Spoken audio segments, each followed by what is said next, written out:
Hoje eu vou falar da minha experiência com Cramp, que é um romance de Maria José Ferrada, escrito em 2018, publicado ali no Chile, né, em meados de 2018, mas que só chegou pra gente aqui no Brasil em 2020.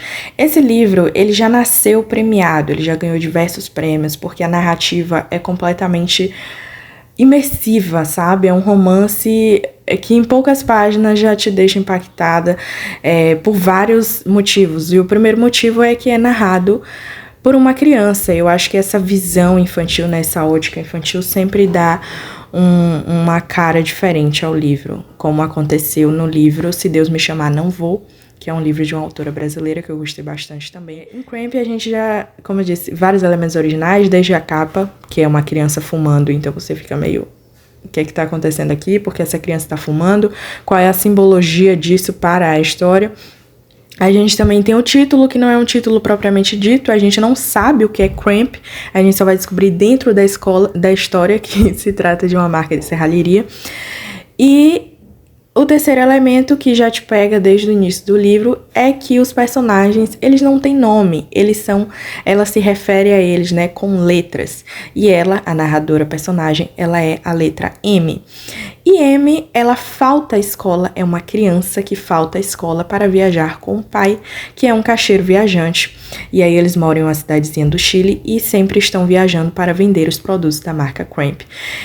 A gente percebe que a visão de mundo dessa menina, ela vai sendo amadurecida precocemente, né, por todos os elementos que eu falei anteriormente, através dessa mediação do convívio com o pai. Então ela sempre faz muitas perguntas sobre o mundo mesmo, sobre a vida, para o pai, para os amigos do pai. E o fato de que a ambientação é sempre um ambiente muito adulto, né? Ela convive com os amigos dele em bares, tendo acesso a cigarro, a bebidas e a problemas, né, de adulto.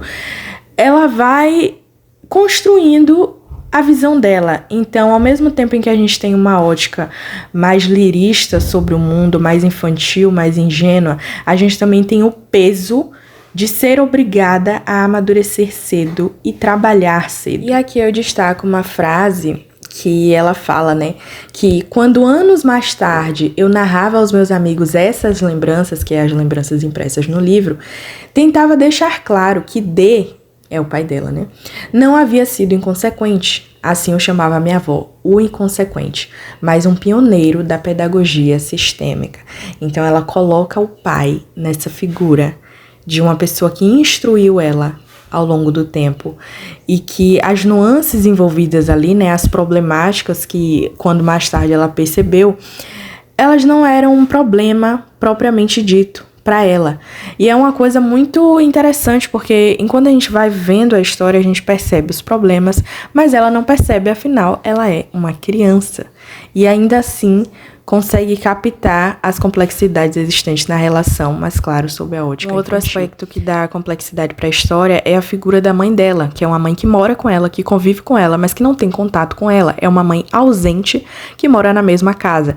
Então, apesar dela não compreender o porquê da mãe agir assim, da mãe ter esse aspecto mais triste na maior parte do tempo, ela não culpa a mãe e justamente passa essa ausência toda para o pai e gosta de ficar, né, cada vez mais tempo com o pai, de faltar à escola para ficar com o pai. E isso acaba se tornando uma coisa normal, assim como os cigarros.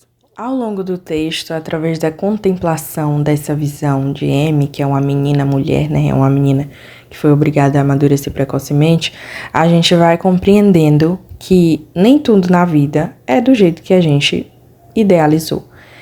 Nem tudo na vida é seguro, sabe?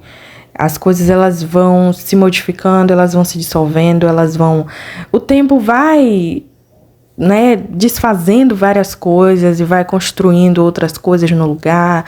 E a gente nunca tem essa segurança, que é um sentimento que ela consegue cultivar ali com o pai, sabe? Quando ela vai crescendo, essa segurança, ela se dissolve. Que a vida não é assim, a vida não é isso. E assim como ela descobriu várias coisas pontuais, assim, de se compreender enquanto ser humano na presença do pai, sozinha, ela descobre muito mais. É uma continuação dessa pedagogia sistêmica instruída com o pai. Um dos aspectos mais interessantes do livro, para mim, também é sobre essa questão de que, mesmo com a ausência da escola, ela consegue vivenciar e aprender, né, e solidificar uma visão muito prática sobre as coisas. Então, mesmo que o conhecimento não seja ali sistematizado, ela consegue vivenciar coisas que não são para a idade dela e que justamente a escola não deixaria que ela entrasse em contato, até porque naquele contexto, pelo menos, né, é uma coisa de não vou para a escola e por isso eu posso trabalhar com você. E se eu fosse para a escola, eu não poderia trabalhar. Então aqui é uma passagem, né, que ela fala, que ela compreende, que ela interpreta as relações. Ali, se encontraria com aqueles que dali em diante seria uma espécie de família flutuante, uma família sem parentesco e por isso mesmo mais suportável que qualquer outra.